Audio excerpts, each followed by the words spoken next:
ഇന്ത്യയിലെ തന്നെ മനോഹരമായ ഒരുപാട് നല്ല സ്ഥലങ്ങളിലെ ഒന്നാണ് കാശ്മീർ. അങ്ങോട്ടേക്കുള്ളൊരു യാത്രയാണ് ഇന്നത്തെ വ്ളോഗ്. അപ്പോൾ കൊച്ചി എയർപോർട്ടിൽ നിന്ന് യാത്ര തുടങ്ങി നേരെ ശ്രീനഗർ എയർപോർട്ടിലേക്കാണ് ഈ പോയിക്കൊണ്ടിരിക്കുന്നത്. കാശ്മീരിലേക്ക് പോകുമ്പോൾ എന്തൊക്കെ ശ്രദ്ധിക്കണം എന്നുള്ളതും എവിടെയൊക്കെ താമസിക്കണം എന്നുള്ളതും ഏതൊക്കെ സ്ഥലങ്ങളിലേക്കാണ് നമ്മൾ മസ്റ്റായിട്ടും പോയിരിക്കേണ്ടതെന്നും ഏത് സമയങ്ങളിൽ ഇങ്ങനത്തെ ഡീറ്റെയിൽസൊക്കെ തന്നെയായിരിക്കും ഞാൻ ഈ വ്ളോഗിൽ നിന്ന് ഡിസ്കസ് ചെയ്യുന്നത്. മാത്രമല്ല കാശ്മീരിലെ ടൂറിസ്റ്റ് സ്പോട്ടുകളിലേക്ക് നമ്മൾ എത്തുമ്പോൾ നമ്മളെ കാത്തിരിക്കുന്ന ഒരുപാട് തട്ടിപ്പുകളുണ്ട്. ആ തട്ടിപ്പിന് നമ്മൾ ഇരയാവാതെ എങ്ങനെ നമുക്ക് ഈ സ്ഥലങ്ങളൊക്കെ മനോഹരമായി കാണാമെന്നുള്ളതും ഭയങ്കര നല്ലൊരു മെമ്മറീസ് ആയിട്ട് നമുക്ക് എങ്ങനെ നമുക്ക് തിരിച്ച് നാട്ടിലേക്ക് പോകാമെന്നുള്ളതും അങ്ങനെ പറയുന്ന എല്ലാ ഡീറ്റെയിൽസുമാണ് ഇന്നത്തെ വീഡിയോയിൽ ഞാൻ ഡിസ്കസ് ചെയ്യുന്നത്. മേഘങ്ങൾക്കിടയിലൂടെയുള്ള യാത്രകളുടെ ആ ഒരു കാഴ്ചകളൊക്കെ കണ്ട് കുറച്ചങ്ങോട്ട് ഇരിക്കുമ്പോഴേക്കും ശ്രീനഗർ എത്തുന്നേക്കാൾ മുമ്പേ തന്നെ സ്നോയിൽ പൊതിഞ്ഞ് നിൽക്കുന്ന ഒരുപാട് നല്ല മലകളുടെ കാഴ്ചകളൊക്കെ നമുക്ക് ഫ്ലൈറ്റിൻ്റെ വിൻഡോ സീറ്റിൽ ഇരുന്നിട്ടൊക്കെ നല്ല രീതിയിൽ ആസ്വദിക്കാൻ പറ്റും.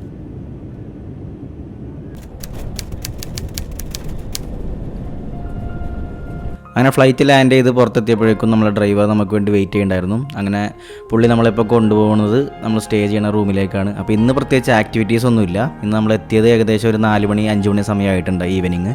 അപ്പോൾ അതുകൊണ്ട് തന്നെ ഇന്നിപ്പോൾ ഫുൾ റെസ്റ്റ് എടുത്ത് നാളെ രാവിലെ തുടങ്ങിയാണ് നമ്മൾ എക്സ്പ്ലോറിങ് സ്റ്റാർട്ട് ചെയ്യണത്. അപ്പോൾ പോകുന്ന വഴി ജസ്റ്റ് ഒന്ന് ആ റൂമിലേക്ക് പോകുന്ന റൂട്ടൊക്കെ ഒന്ന് ഷൂട്ട് ചെയ്ത് വളരെ റിലാക്സ് ചെയ്തിട്ടാണ് ഈ യാത്ര പോയിക്കൊണ്ടിരിക്കുന്നത്. നമ്മളിന്ന് സ്റ്റേ ചെയ്യുന്നത് ശ്രീനഗറിലെ നൊവെല്ല റെസിഡൻസി എന്ന് പറഞ്ഞ ഒരു ഹോട്ടലാണ്. അത്ര വലിയ വാല്യൂ ഫോർ മണി എന്നായിട്ടൊന്നും എനിക്ക് ഈ റൂമിനെ വിശേഷിപ്പിക്കാനില്ല. പക്ഷേ എന്നിരുന്നാലും ഓൺലൈനിലൊക്കെ ചെക്ക് ചെയ്താൽ നിങ്ങൾക്ക് കുറഞ്ഞ രീതിയിൽ ശ്രീനഗറിൽ സ്റ്റേ ചെയ്യാനുള്ള ഓപ്ഷൻസ് ഒരുപാടുണ്ട്.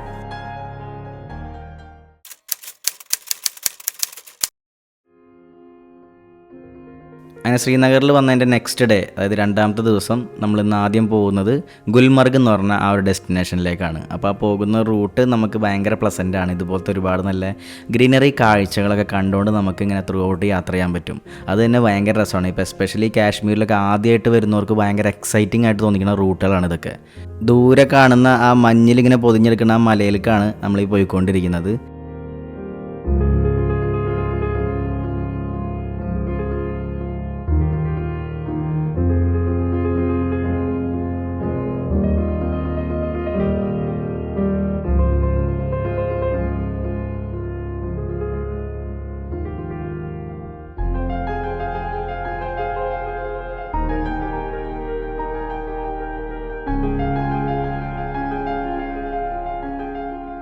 അപ്പോൾ ഞാൻ ഈ വിസിറ്റ് ചെയ്യുന്ന മാസം ഏപ്രിലിലെ ലാസ്റ്റ് വീക്കാണ്. സത്യം പറഞ്ഞാൽ കാശ്മീരിലെ നമ്മളുടെ ഒരു യാത്ര ഗംഭീരമാക്കണം എന്നുണ്ടെങ്കിൽ നമ്മൾ മാത്രം വിചാരിച്ചാൽ പോരാ. നമ്മൾക്ക് കിട്ടുന്ന ആ ഒരു ഡ്രൈവറുടെ ആ ഒരു മെൻറ്റാലിറ്റിയും കൂടെ ഇതിനകത്തൊരു വലിയ ഫാക്ടറാണ്. ഇപ്പോൾ എനിക്ക് കിട്ടിയൊരു മുതൽ ഒട്ടും സഹകരിക്കാത്തൊരു സാധനം ആയതുകൊണ്ട് തന്നെ എനിക്ക് ഒരുപാട് കാര്യങ്ങൾ ഞാൻ സ്വയം കണ്ടുപിടിച്ച് അത് അവൻ്റെ അടുത്ത് പറയേണ്ട അവസ്ഥയാണ് എനിക്കുണ്ടായത്. അല്ലാതെ അവനായിട്ട് ഒരു സ്ഥലവും എനിക്ക് ഇങ്ങോട്ട് കാണിച്ചു തരുന്നില്ല. കാരണം നമ്മളിപ്പോൾ ഗുൽമർഗിലേക്ക് പോകുമ്പോൾ അല്ലെങ്കിൽ സോനാമാർഗ്, പഹൽഗാം എന്നൊക്കെ പറയുന്ന ഈ 3 സ്പോട്ടുകളിലേക്ക് എന്തായാലും നമ്മൾ പോകും. അപ്പോൾ ഈ ഓരോ സ്പോട്ടിലും നമുക്ക് അനുഭവിക്കേണ്ട ഒരുപാട് വേറെ വേറെ നിയറസ്റ്റായി നിൽക്കുന്ന കുറച്ച് നല്ല നല്ല സ്പോട്ടുകൾ ഇഷ്ടം പോലെ ഉണ്ടാവും. അപ്പോൾ അതൊക്കെ നമുക്കറിയില്ല, ഇവിടുത്തെ ലോക്കൽസിന് അറിയാൻ പറ്റുള്ളൂ. അപ്പോൾ അതൊക്കെ ഒന്ന് നമുക്ക് കാണിച്ചു തരാനുള്ള മെൻറ്റാലിറ്റിയുള്ള ഡ്രൈവർ ആണെങ്കിൽ നമുക്ക് കുറച്ചും കൂടെ വിഷ്വലി ഭംഗിയുള്ള ഒരുപാട് നല്ല സ്പോട്ടുകളിലേക്ക് എത്താൻ പറ്റും. അങ്ങനെ ഇവിടുത്തെ ആ ഒരു കാഴ്ചകളൊക്കെ കണ്ടിരിക്കുമ്പോഴാണ് ഫസ്റ്റ് ഗുൽമർഗിലേക്ക് പോകുമ്പോൾ തന്നെ ഇതുപോലത്തെ ഒരു വ്യൂ പോയിൻ്റ് നമ്മൾ ശ്രദ്ധപ്പെടുന്നത്. അപ്പോൾ അതുകൊണ്ട് തന്നെ ആ കാണുന്ന ഒരു അറ്റത്തേക്ക് നമ്മൾ പോയി ആ ഒരു വ്യൂ ഓപ്പണായിട്ട് കാണാൻ തന്നെ തീരുമാനിച്ചു. കാരണം ഗുൽമർഗിലെ ആ ഒരു ഐസ് പൊതിഞ്ഞിരിക്കുന്ന ആ മലകളുടെ ഒരു ഫസ്റ്റ് വ്യൂ ആണ് സത്യം പറഞ്ഞാൽ ഇവിടെ വന്നാൽ കിട്ടുന്നത്. അതെന്താ ഈ കാണുന്ന രീതിയിൽ നല്ല ഓപ്പണായിട്ട് 360 ഡിഗ്രി വ്യൂവിൽ നമുക്ക് ആ ഒരു ഗുൽമർഗിനെ മൊത്തം കാണാൻ പറ്റുന്നു എന്നുള്ളതാണ് ഈ ഒരു പോയിൻറ്റിൻ്റെ പ്രത്യേകത.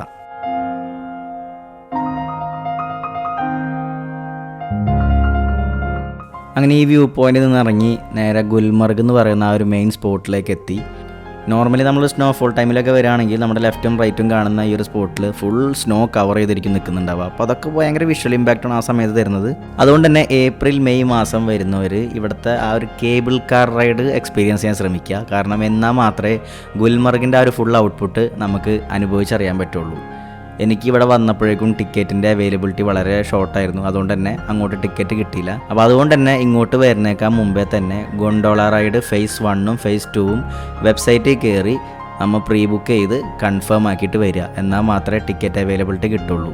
അപ്പോൾ നമുക്ക് ഇന്ന് ആ ഒരു ഗൊണ്ടോള റൈഡ് കിട്ടാത്തതുകൊണ്ട് തന്നെ ഇവിടുത്തെ സ്ഥലങ്ങളൊക്കെ ഒന്ന് ലോക്കൽ സൈറ്റ് സീയിങ് എന്നുള്ള രീതിയിൽ കാണാമെന്ന് വിചാരിച്ചു. അപ്പോൾ നോക്കുമ്പോൾ ഇവിടുത്തെ ടാക്സി, അതായത് നമ്മൾ വന്ന ടാക്സിയിൽ നമുക്ക് ഇവിടുത്തെ ലോക്കൽ സൈറ്റ് സീയിങ് കാണാൻ പറ്റില്ല. അത് ഇവിടുത്തെ ലോക്കൽസ് നടത്തുന്ന വേറൊരു ടാക്സി നമ്മൾ ഹയർ ചെയ്യേണ്ട ആവശ്യം വരുന്നുണ്ട്. അപ്പോൾ അതിനവർ പറയുന്നത് 4000 രൂപയ്ക്കാണ് നമുക്ക് കൊണ്ട് കാണിക്കാനുള്ള റേറ്റൊക്കെ വരുന്നത്. പക്ഷേ ഒരിക്കലും നിങ്ങൾ 4000-നൊന്നും അക്സെപ്റ്റ് ചെയ്യരുത്. അതൊക്കെ ഒരു 1500 രൂപയ്ക്കോ അല്ലെങ്കിൽ 2000 രൂപയ്ക്കോ മാക്സിമം വില വെച്ച് തർക്കിച്ചാൽ മാത്രമേ നമ്മുടെ കയ്യിലെ കാശ് ഇവിടെ പോവാണ്ടിരിക്കുള്ളൂ. ഇപ്പോൾ നമ്മൾ പോയിക്കൊണ്ടിരിക്കുന്ന ഈ ഒരു റോഡ് നേരെ ഒരു 12 കിലോമീറ്റർ പോയി കഴിഞ്ഞാൽ പാകിസ്ഥാൻ ബോർഡറിലേക്കാണ് എത്തുന്നത്. പക്ഷേ നമുക്ക് അങ്ങോട്ട് പോകാൻ വേറെ നിവർത്തിയൊന്നും ഇല്ലാത്തതുകൊണ്ട് നമ്മൾ ഇതുപോലത്തെ ഒരു റൈറ്റ് ടേൺ ഡീവിയേറ്റ് ചെയ്ത് നേരെ സ്ട്രോബെറി വാലി എന്ന് പറഞ്ഞ ഒരു ബ്യൂട്ടിഫുൾ ആയിട്ടുള്ള സ്ഥലത്തേക്കാണ് പോകുന്നത്. അപ്പോൾ അവിടെ കുറച്ച് ടൈം സ്പെൻഡ് ചെയ്യാനുള്ളൊരു വ്യൂവും ആ ഒരു വാലിയുടെ ഭംഗിയൊക്കെ നല്ല രസമായിരുന്നു കണ്ടിരിക്കാൻ തന്നെ.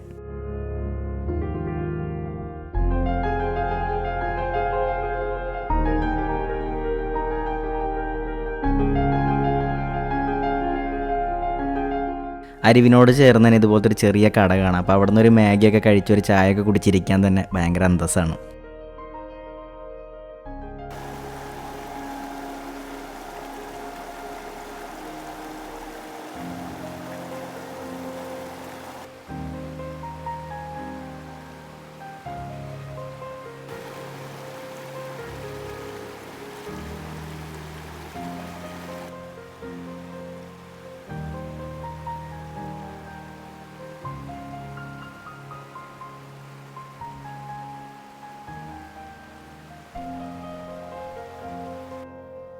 അങ്ങനെ കുറച്ചധികം നേരം തന്നെ അവിടെ നല്ല രീതിയിൽ സ്പെൻഡ് ചെയ്തതിന് ശേഷമാണ് ഞാൻ അവിടെ നിന്ന് തിരിച്ചു പോകുന്നത്.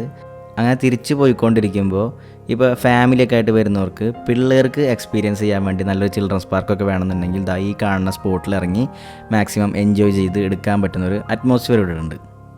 പണ്ടിറങ്ങിയ മിഷൻ കാശ്മീർ എന്ന് പറയുന്ന ആ ഒരു സിനിമയുടെ ഷൂട്ടിംഗ് നടന്നിട്ടുള്ള ലൊക്കേഷനൊക്കെയാണ് ഈ കണ്ടുകൊണ്ടിരിക്കുന്നത്. അപ്പോൾ ഇതൊക്കെ ഞാൻ നേരത്തെ പറഞ്ഞ ഇങ്ങനത്തെ സ്ഥലങ്ങളിലേക്കൊക്കെ നമ്മൾ ഇവിടുത്തെ ഒരു ലോക്കൽ ടാക്സി നമ്മൾ ഹയർ ചെയ്യുമ്പോൾ അവർ കൊണ്ടുപോയി കാണിക്കുന്ന ഒരു ലോക്കൽ സൈറ്റ് സീയിങ് ആണ് നമ്മൾ ഈ കണ്ടുകൊണ്ടിരിക്കുന്നത്. മഞ്ഞിൽ കുളിച്ച് നിൽക്കുന്ന ആ ഒരു മലകളും ആ പച്ചപ്പിൻ്റെയും ആ ഒരു ബ്ലെൻഡിങ് നേച്ചർ കാണാൻ തന്നെ ഒരു ഭയങ്കര ഭംഗിയാണ്. അത് ഗുൽമർഗ് പോകുമ്പോൾ ഇതുപോലത്തെ ഒരു യാത്രയെ തന്നെ നമുക്ക് കാണാൻ പറ്റുന്നു എന്നുള്ളതാണ് സത്യം. പക്ഷേ ഇത്രയും നല്ല കാഴ്ചകൾ കാണുമ്പോൾ പോലും എനിക്ക് ആ ഒരു ഗൊണ്ടോള റൈഡ് മിസ്സായതിൻ്റെ ഒരു വിഷമം തന്നെയായിരുന്നു കൂടുതലുണ്ടായിരുന്നത്. കാരണം ഗുൽമർഗിൽ വന്നു കഴിഞ്ഞാൽ നമ്മൾ ഏറ്റവും ആദ്യം എക്സ്പീരിയൻസ് ചെയ്യേണ്ടതും ഏറ്റവും ഇമ്പോർട്ടൻ്റ് ആയിട്ട് മസ്റ്റായിട്ടും എക്സ്പീരിയൻസ് ചെയ്യേണ്ട സംഭവമാണ് എനിക്കിന്ന് മിസ്സായത്.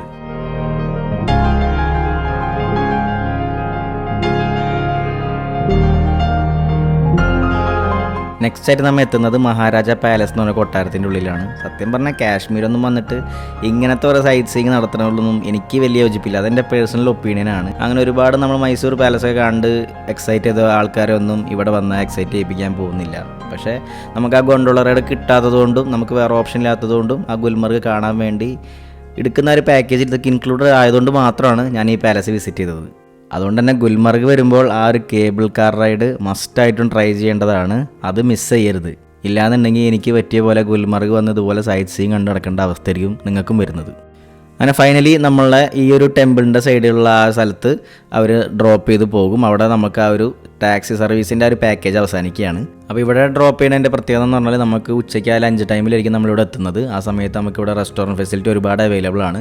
അപ്പോൾ ഭക്ഷണമൊക്കെ കഴിച്ചിരുന്നിട്ട് നമ്മൾ വന്ന ടാക്സിക്കാരനെ ഇങ്ങോട്ട് വിളിച്ച് വരുത്തി കഴിഞ്ഞാൽ ആൾ നമ്മളെ ഇവിടെ ഒന്ന് പിക്ക് ചെയ്തിട്ട് നമ്മൾ തിരിച്ചു കൊണ്ടുപോകും. അപ്പോൾ ഇത്ര സംഭവങ്ങളാണ് നമുക്ക് ഗുൽമർഗ് വന്ന സൈറ്റ് സീയിങ് ആയിട്ട് പാക്കേജ് എടുക്കുമ്പോൾ നമുക്ക് കിട്ടുന്നത്. പക്ഷേ ഞാൻ ഇപ്പോഴും പറയുന്നത് അവർ പറയുന്ന റേറ്റിൽ ഒരിക്കലും നമ്മൾ സമ്മതിക്കരുത്. ബാർഗെയിൻ ചെയ്ത് എന്തും നമ്മളിവിടെ നേടാം. എന്നാൽ മാത്രമേ നമുക്ക് ലാഭം ഉണ്ടാവുള്ളൂ. അപ്പോൾ സാധാരണ രീതിയിൽ ഗുൽമർഗ് വരുമ്പോൾ നമ്മളിപ്പോൾ ഗൊണ്ടോള റൈഡ് ഫേസ് 1ഉം ഫേസ് 2 ഒക്കെ എക്സ്പീരിയൻസ് ചെയ്ത് തിരിച്ചിറങ്ങുമ്പോഴേക്കും ഏകദേശം സമയം 4 മണിയെങ്കിലും ആയിട്ടുണ്ടാവും. പക്ഷേ നമുക്കിന്ന് വേറെ പ്രത്യേകിച്ച് അവിടുത്തെ ആ ഒരു എക്സ്പീരിയൻസ് ഒന്നും കിട്ടാത്തത് കൊണ്ടും സൈറ്റ് സീയിങ് ഒക്കെ വളരെ പെട്ടെന്ന് തന്നെ കണ്ടു തീർത്ത് കഴിഞ്ഞതുകൊണ്ട് തന്നെ ഉച്ചയ്ക്ക് 1 മണി 2 മണി ആയപ്പോഴേക്കും നമ്മൾ ഫ്രീ ആയി. അതുകൊണ്ട് തന്നെ നേരെ ശ്രീനഗറിലുള്ള ആ ഒരു ദാൽ ലേക്കിലേക്കാണ് ഞങ്ങൾ എത്തിയത്. അപ്പോൾ ആ ഒരു ഈവനിങ് ടൈമിലൊക്കെ ഇവിടെ സ്പെൻഡ് ചെയ്യാൻ അടിപൊളിയാണെന്ന് അറിഞ്ഞതുകൊണ്ട് തന്നെ ഈ ഒരു ടൈം നമ്മളിതിന് വേണ്ടി ചൂസ് ചെയ്തു. ശരിക്കും കാശ്മീർ എന്ന് പറയുമ്പോൾ നമ്മുടെ മനസ്സിൽ വരുന്ന ഒരു ഫ്രെയിമായിരിക്കും ഈ ദാൽ ലേക്കിൻ്റെത്. ദാൽ ലേക്കിൽ വന്നാലും നമ്മൾ വില പേശാനുള്ള കാര്യത്തിൽ ഒരിക്കലും മടി കാണിക്കരുത്. കാരണം 4 പേരടങ്ങുന്ന ഒരു ഷിക്കാര റൈഡിൻ്റെ ആ ഒരു ബോട്ടിന് ഇവർ ചാർജ് പറയുന്നത് 3000 രൂപ 2500 രൂപ ആയിരിക്കും. പക്ഷേ ഒരു കാരണവശാലും ആ എമൗണ്ടിലൊന്നും ഒരിക്കലും അക്സെപ്റ്റ് ചെയ്യരുത്. നിങ്ങൾക്ക് നല്ലൊരു ബാർഗൈനിങ് സ്കിൽ ഉണ്ടെന്നുണ്ടെങ്കിൽ ഒരു 1000 രൂപയ്ക്കോ ആ റേഞ്ചിലൊക്കെ ഇത് കിട്ടുന്നുണ്ടെങ്കിൽ വലിയ കുഴപ്പമില്ലാണ്ട് നമുക്കത് എൻജോയ് ചെയ്യാൻ പറ്റിയൊരു വെർത്താണ് ഈ ഒരു ഷിക്കാര റൈഡ്.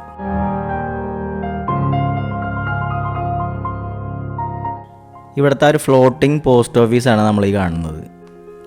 മാത്രമല്ല നമ്മളിങ്ങനെ ഷിക്കാര റൈഡിൽ പോയിക്കൊണ്ടിരിക്കുമ്പോൾ കച്ചവടക്കാരുടെ വഞ്ചിയും കൂടെ നമ്മളുടെ ഷിക്കാരനോട് ചേർത്ത് നിർത്തിയിട്ട് നമുക്ക് വേണമെങ്കിൽ ഫ്രൂട്ട് സാലാഡ്സും ഹുക്ക സർവീസും അങ്ങനത്തെ കുറേ സാധനങ്ങൾ നമുക്ക് പർച്ചേസ് ചെയ്യാൻ പറ്റും. പക്ഷേ എന്നിരുന്നാലും ഇതൊക്കെ എക്സ്പീരിയൻസ് ചെയ്യാൻ ആഗ്രഹമുള്ളവർക്ക് ഒന്ന് ട്രൈ ചെയ്യാവുന്നതാണ് ഇതൊക്കെ.